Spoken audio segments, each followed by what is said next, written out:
অর্থ কোথায় প্রাধান্য পায়? শর্ট কোশ্চেন হিসেবে মাধ্যমিকে খুব ইম্পর্টেন্স এগুলো।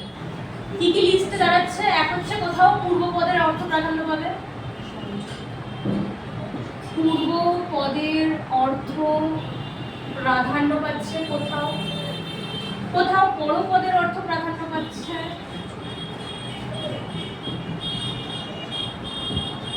কোথাও পূর্বপদ পরপদ কোনোটাই প্রাধান্য না পেয়ে সম্পূর্ণ অন্য একটা অর্থ প্রাধান্য পায়, অন্য অর্থ প্রাধান্য পায়, আর কোথাও এই দুটো একসাথে প্রাধান্য পায়, অর্থাৎ পূর্ব প্লাস পরপদের প্রাধান্য। ঠিক আছে, এই চারটে সেগমেন্টে আমরা এখন পুরো সমাসটাকে ভাববো, মানে ভাববো। যদি শুধু পূর্বপদ বলি তাহলে হচ্ছে অব্যয়ীভাব সমাস, একমাত্র অব্যয়ীভাব সমাসে আমরা দেখব পূর্বপদের অর্থ প্রাধান্য পাচ্ছে। ঠিক আছে, যদি শুধু পরপদ বলি তাহলে তিনটে সমাসকে পাচ্ছি আমরা, তৎপুরুষ,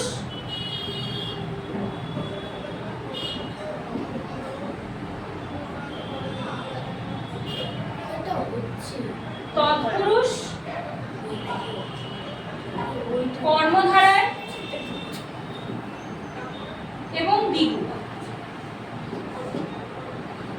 হয়ে গেল চারটে সমাস, এখানেই কমপ্লিট হয়ে গেল। ঠিক আছে, এবারে সম্পূর্ণ অন্য পদের অর্থ প্রাধান্য পায় কিসে? একমাত্র বহুব্রীহি সমাসে, মানে কমপ্লিটলি ডিফারেন্ট একটা মিনিং অবধি আমরা পৌঁছে যাই।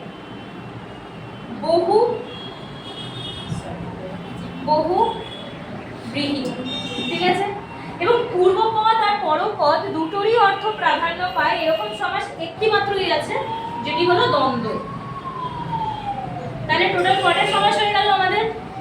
একটা, দুটো, তিনটে, চারটে, পাঁচটা, ছটা, ছটা, এক, দুই, তিন, চার, পাঁচ, ছয়, ছটা, ছটা সমাস। না, এই যে 1 2 3 4,